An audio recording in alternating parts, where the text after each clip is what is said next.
to bring down methane and cool the planet, thus buying critical time, in the fight against global warming, as I said. So in an interview with the Supreme Master TV, Dr. Kirk Smith stated that the CO2 emissions could still be hitting the planet 1,000 years after they are emitted. Can you imagine? So if we want to see the cooling of our planet in the next 1 or 2 decades, it's more effective to reduce methane first. And because the greatest source of methane on the planet is from livestock, so to be a vegan is the fastest way to reduce methane, thus bring cooling to the planet successfully and fast. We're also going to talk, Supreme Master, about how cancer can be caused by meat. Leading researcher Dr. Ajit Varki, MD at the University of California, San Diego School of Medicine, again in the United States, has shown that the consumption of meat and milk products could contribute to the increased risk of cancerous tumours.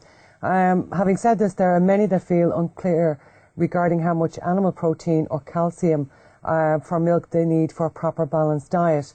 So these foods most people think of us as being necessary to keep us healthy are actually foods that are making us ill. Yes, ma'am. Sadly, meat and milk are supposed to be good for us, but they're not. Their consumption is responsible for so many fatalities. Here are some examples, like heart disease. Over 17 million lives lost globally each year. Cost of cardiovascular disease, at least $1 trillion each year. And cancer, 1 million new colon cancer patients each year at least, and more than 600,000 colon cancer-related deaths each year. It costs the United States $6.5 billion each year. Millions are newly diagnosed with other meat-related cancers every year. And diabetes. 246 million people affected worldwide, with an estimated $174 billion in treatment annually. Harvard University found that young women who eat meat regularly increase the risk of breast cancer. The more red meat consumption, the greater the risk. We will give you a website for more information so you can read to your listeners. That's wonderful. Thank you very much. Some of the benefits of a vegetarian diet: lower blood pressure, lower cholesterol levels, reduce type 2 diabetes, prevent stroke conditions, reverse atherosclerosis, reduce heart disease risk 50%, reduce heart surgery risk 80%, prevent many forms of cancer, stronger immune system, increase life expectancy up to 15 years, higher IQ, conserve up to 70% clean water, save over 70% of the Amazonian rainforest from clearance for animal grazing. A solution for world hunger. Free up 3,433 billion hectares of land. Free up 760 million tons of grain every year, or half the world's grain supply. Consume 2/3 less fossil fuels than those used for meat production. Reduce pollution from untreated animal waste. Maintain cleaner air. Save 4.5 tons of emissions per US household per year. Stop 80% of global warming. Plus more. Just to mention also, Supreme Master, that about 6 months ago I had a health check, and in the last 3 months, I've been totally vegetarian, and I actually had a health check today. I didn't have it planned, but it's just the way it worked out. And let's just say my doctor was a little bit baffled at my recovery rate. A lot of mine was to do with internal organs. Quite shocked, and asked me what was I taking, and it wasn't what I was taking, it's what I took out of my diet that made a huge difference. Oh, I'm proud of you. Congratulations. Thank you. If we talk a little about eating locally versus eating vegan products to reduce emissions, Ireland's Food Minister, Trevor Sargent, has called upon shoppers to buy locally grown produce to reduce emissions and support our local communities, while other groups have also pointed out that the meat, including fish, eggs and dairy products, are also locally grown produce. Supreme Master, how effective is it to eat a vegan or vegetarian diet relative to locally grown and raised produce and animal products to lower emissions?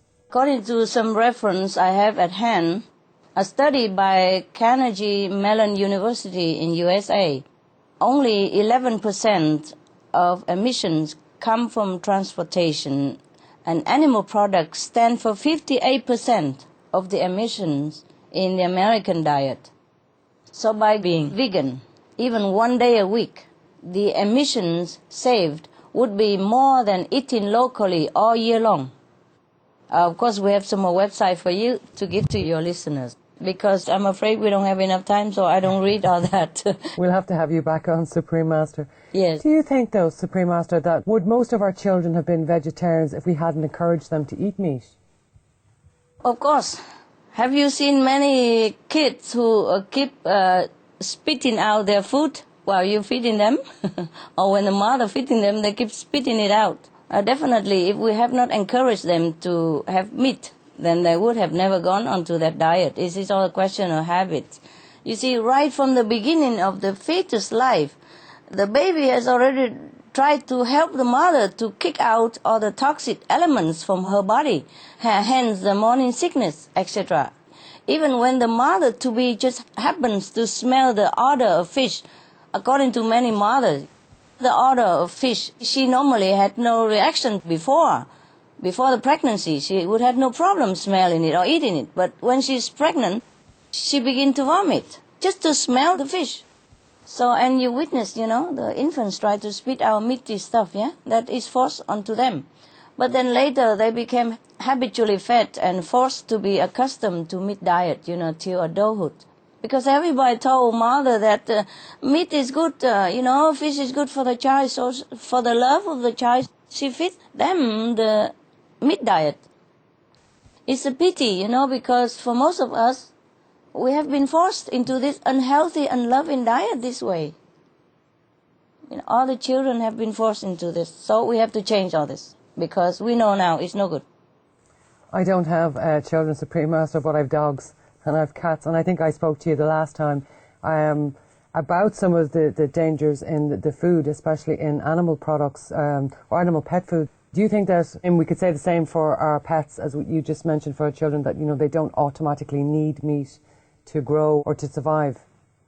Of course, your pet don't need meat to survive, because even my pets, they are all vegetarian, So actually, vegetarian diet is good not just for human, but for all the animals. I'm going to move on to vegetarianism. Recently, Supreme Master Television interviewed veterinarian and scientist Andrew Knight.